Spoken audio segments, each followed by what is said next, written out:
श्री उमापति महादेव की जय। श्री लक्ष्मी नारायण भगवान की जय।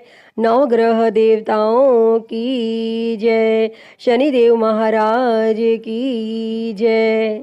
प्रिय भक्तजनों, आज हम इस वीडियो में शनिवार व्रत कथा सुनेंगे। तो आइए शुरू करते हैं। उससे पहले आप सभी प्रेम से बोलिए शनिदेव महाराज की जय। नवग्रह देवताओं की जय। एक समय स्वर्गलोक में इस बात पर विवाद छिड़ गया कि 9 ग्रहों में से सबसे बड़ा कौन है। यह विवाद इतना आगे चला गया कि यह एक युद्ध की स्थिति बन गई। इस बात के निष्कर्ष पर पहुंचने के लिए सभी देवता देवराज इंद्र के पास पहुंच गए और उन्होंने कहा, हे देवराज, अब आप ही निर्णय करें कि हम सब में सबसे बड़ा कौन है। देवताओं द्वारा पूछे गए इस सवाल से देवराज इंद्र उलझन में पड़ गए। तब इंद्रदेव ने कहा कि मैं इस प्रश्न का उत्तर नहीं दे सकता हूँ, मैं असमर्थ हूँ। इस सवाल का जवाब पाने के लिए वह सभी पृथ्वी लोक में उज्जैनी नगरी के राजा विक्रमादित्य के पास गए। तब राजा विक्रमादित्य के महल पहुंचकर सभी देवताओं ने प्रश्न किया। इस पर राजा विक्रमादित्य भी असमंजस में पड़ गए।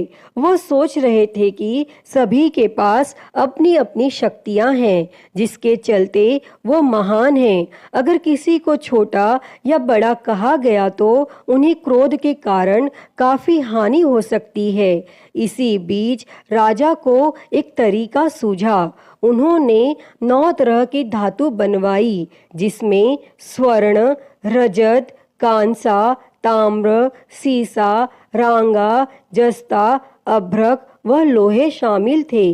तब राजा ने सभी धातुओं को एक एक आसन के पीछे रख दिया और इसके बाद उन्होंने सभी देवताओं को सिंहासन पर बैठने के लिए कहा।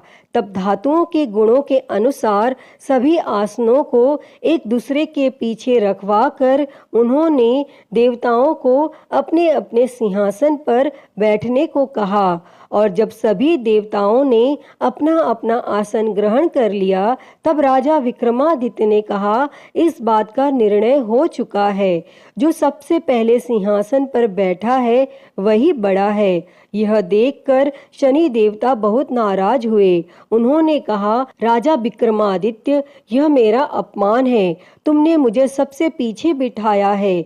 मैं तुम्हारा विनाश कर दूंगा। तुम मेरी शक्तियों को नहीं जानते हो। तब शनि देव ने कहा, एक राशि पर सूर्य 1 महीने, चंद्रमा 2.25 महीने, मंगल 1.5 महीने, बुध और शुक्र 1 महीने, बृहस्पति 13 महीने रहते हैं, लेकिन मैं किसी भी राशि पर 7.5 वर्ष रहता हूँ। मैंने अपने प्रकोप से बड़े बड़े देवताओं को पीड़ित किया है। वो मेरा ही प्रकोप था कि भगवान राम को वन में जाकर रहना पड़ा था, क्योंकि उन पर 7.5 थी और रावण की मृत्यु भी इसी कारण हुई। अब तू भी मेरे प्रकोप से नहीं बच पाएगा। और शनि देव ने बेहद क्रोध में वहां से विदा ली और वहीं बाकी देवता खुशी खुशी वहां से चले गए। इसके बाद सब कुछ सामान्य ही चलता रहा। राजा विक्रमादित्य पहले की ही तरह न्याय करते रहे। दिन ऐसे ही बीतते रहे, लेकिन शनि देव अपना अपमान नहीं भूले। एक दिन शनि देव बदला लेने के लिए घोड़े के व्यापारी के रूप में राज्य पहुंचे। जब राजा विक्रमादित्य को इस बात का पता चला तो उन्होंने अपने अश्वपाल को कुछ घोड़े खरीदने के लिए भेजा। जब अश्वपाल लौट आया और राजा को बताया कि घोड़े बेहद ही कीमती हैं, तब राजा ने खुद जाकर एक सुंदर और शक्तिशाली घोड़ा पसंद किया और उसकी चाल देखने के लिए घोड़े पर सवार हो गए। जैसे ही राजा विक्रमादित्य घोड़े पर बैठे, वैसे ही घोड़ा बिजली की रफ्तार में दौड़ पड़ा। घोड़ा राजा को एक जंगल ले गया और वहां जाकर राजा को नीचे गिरा दिया और फिर कहीं वह गायब हो गया। तब राज्य का रास्ता ढूंढने के लिए राजा जंगल में भटकने लगा, लेकिन उसे कोई रास्ता नहीं मिला। और कुछ समय बाद उसे एक चरवाहा मिला और भूख प्यास से परेशान उस राजा ने चरवाहे से पानी मांगा। चरवाहे ने उसे पानी दिया और राजा ने उसे अपनी एक अंगूठी दे दी। तब रास्ता पूछकर राजा जंगल से निकल गया और पास में ही मौजूद एक नगर में पहुंच गया। और एक सेठ की दुकान पर राजा ने कुछ आराम के लिए रुका और वहां सेठ से बातचीत करते हुए उसने बताया कि वह उज्जैनी नगरी से आया है। तब राजा कुछ देर तक उस दुकान पर बैठा। जितनी देर वो वहां बैठा, सेठ जी की काफी बिक्री हो गई।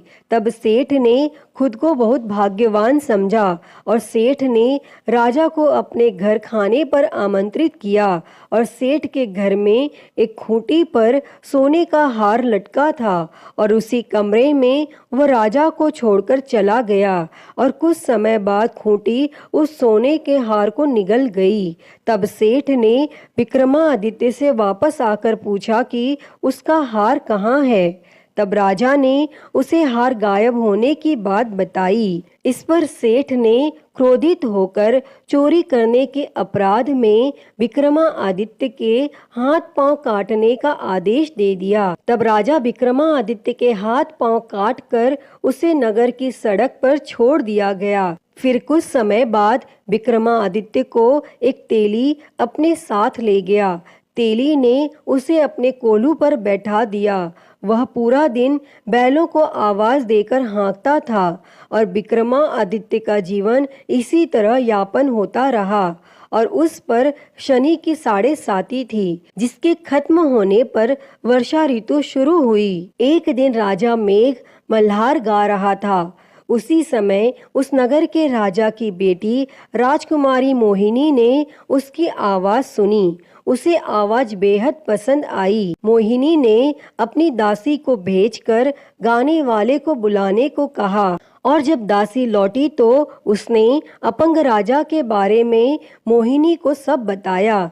लेकिन राजकुमारी उसके मेघ मल्हार पर मोहित हो चुकी थी और अपंग होने के बाद भी वह राजा से विवाह करने के लिए मान गई। जब मोहिनी के माता पिता को इस बात का पता चला तो वो हैरान रह गए।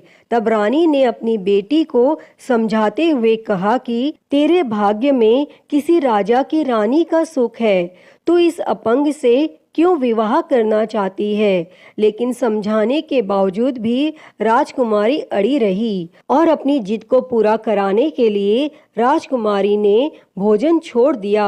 तब अपनी बेटी की खुशी के लिए राजा रानी अपंग विक्रमादित्य से मोहिनी का विवाह कराने के लिए तैयार हो गए और दोनों का विवाह हुआ और वह तेली के घर रहने लगे। और उसी दिन विक्रमादित्य के सपने में शनि देव आए। उन्होंने कहा कि देखा तूने मेरा प्रकोप। तब राजा ने शनि देव से उसे क्षमा करने को कहा और उन्होंने कहा कि जितना दुख आपने मुझे दिया है उतना किसी और को मत देना। तब इस पर शनि देव ने कहा, राजा मैं तुम्हारी प्रार्थना स्वीकार करता हूँ। जो कोई व्यक्ति मुझे पूजेगा, व्रत करेगा और मेरी कथा सुनेगा, उस पर मेरी कृपा दृष्टि हमेशा बनी रहेगी। सुबह जब राजा विक्रमादित्य की नींद खुली तो उसने देखा कि उसके हाथ पांव वापस आ गए हैं और उन्होंने मन ही मन में शनि देव को नमन किया। और राजकुमारी भी विक्रमादित्य के हाथ पैर देखकर हैरान रह गई। तब राजा ने शनि देव के प्रकोप की कथा सुनाई और जब सेठ को यह बात पता चली तो वह तेली के घर पहुंचा।